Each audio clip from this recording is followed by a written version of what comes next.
안녕하세요. 하루 한 시간 벽돌 책 읽기의 최선문입니다. 지난 시간 서로 사랑하는 만큼 현실적으로나 정서적으로나 꽤 궁지에 몰린 듯한 안나와 브론스키의 모습을 봤습니다. 이번 시간은 알렉세이의 시점으로 바로 이야기를 들어가 보도록 하겠습니다. 알렉세이는 국무적으로 아주 중요한 회의에서 자신의 주장을 관철하는 것에 성공합니다. 그의 정치적인 입지는 갈수록 탄탄대로죠. 일을 마치고서 아주 뿌듯하며 도취된 상태에서 갑작스레 하인에게 안나가 집으로 돌아오고 있다는 이야기를 듣습니다. 그러자 갑자기 많은 게 불쾌해지죠. 안나 역시 마찬가지입니다. 집으로 돌아오는데 알렉세이는 자신을 마중 나오지도 않고 자기가 집에 온 뒤로도 집무실에서 나오지 않고 있습니다. 자신이 그를 찾아가 단판을 짓기로 결심하죠. 둘은 모두 속으로 준비한 말들은 제대로 하지도 못한 채 날서린 말을 나눕니다. 안나는 자신이 변할 수 없음을, 아내로 살 수 없다는 것을 이야기하지만 알렉세이는 그런 건 상관없으니 자신의 명예만 더럽히지 말라고 합니다. 맡은 바 최소한의 책임, 다시 말해 사교계에서 수치스러운 소문을 만들지 말고 브론스키와 만나지 말 것만을 주문하죠. 알렉세이의 내면을 살필 때는 알렉세이가 꼭 이런 인간은 아닌 것 같았는데 입으로 뱉는 말이 꼭 마음의 소리는 아닐 수 있다는 생각이 드는 꼭지였습니다. 이야기는 레빈에게로 옮겨갑니다. 레빈은 다방면으로 머리가 아픕니다. 먼저 농사일이 정말 싫어진 것인데요. 자신이 여태 농지에서 행하려던 것은 극도의 효율을 추구하는 이른바 이윤을 극대화하려는 유럽적인 계획이었습니다. 하지만 자신이 직접 농부들과 일해본 결과 농부들이 그럴 수 없다는 사실을 깨닫죠. 농부들이 그에게 어떤 악감정이나 불만을 품어서가 아니라 그저 관습에 따라 일을 하는 것이 편하기 때문임을 알았습니다. 관성대로 몸이 조금이라도 더 편하고 싶은 그 마음을 이해해 버렸기 때문에 레비는 이러지도 저러지도 못하는 입장입니다. 그런가 하면 얼마 전 이사온 다리아의 여러 주문들도 당혹스럽기는 마찬가지입니다. 다리아는 레빈에게 여성용 말 한 장을 직접 가져다 달라는 등의 방식으로 계속하여 키티에게 다시 청혼하기를 암시하고 있었지만 자존심에 커다란 스크래치가 난 레빈은 결코 그럴 수는 없다고 거듭 되냅니다. 혹여나 자신이 키티와 우연이라도 마주친다면 자연스럽게 그렇게 될지도 모른다는 생각은 하지만 말입니다. 그러니 일과 사랑, 양측으로 고뇌하는 레빈은 이 모든 고민거리에서 도망치기로 합니다. 바로 사냥을 떠난 것이죠. 친구네 집으로 여행 마차를 타고 가는데요.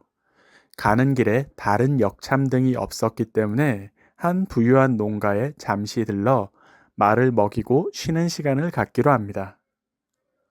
농가의 주인인 늙은이는 젊을 적부터 한 지주에게 땅을 임차하여 열심히 일을 하고 10년이 지나 그 땅을 매입하고서는 또 일정 부분 임차를 해주고 자신들이 직접 농사지을 부분을 떼놓는 방식으로 차곡차곡 부를 쌓아 나가고 있는 중입니다.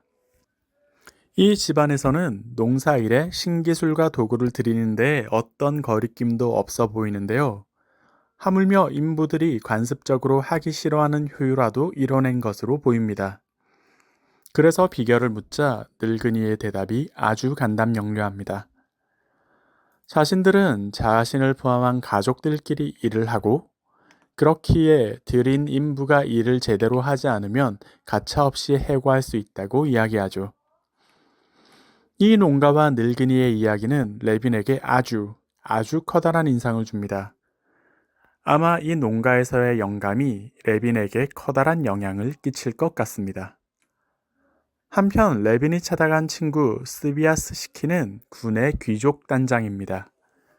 그에 관한 꽤 긴 설명이 나오는데요.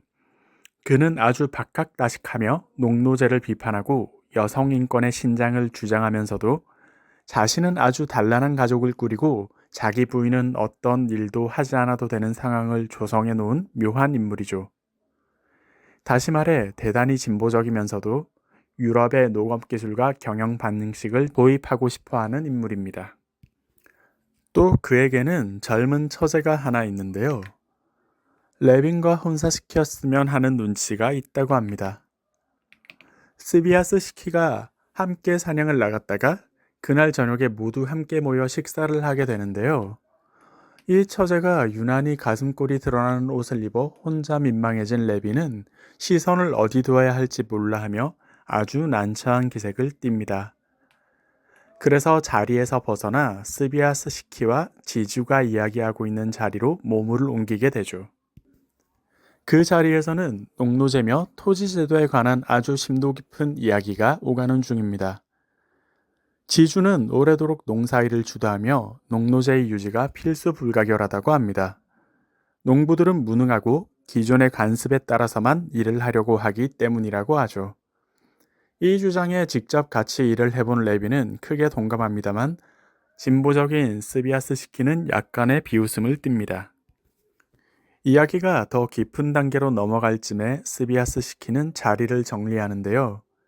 지주가 자리에서 일어나고 둘만 남은 레빈과 스비아스 시키는 이야기를 조금 더 합니다.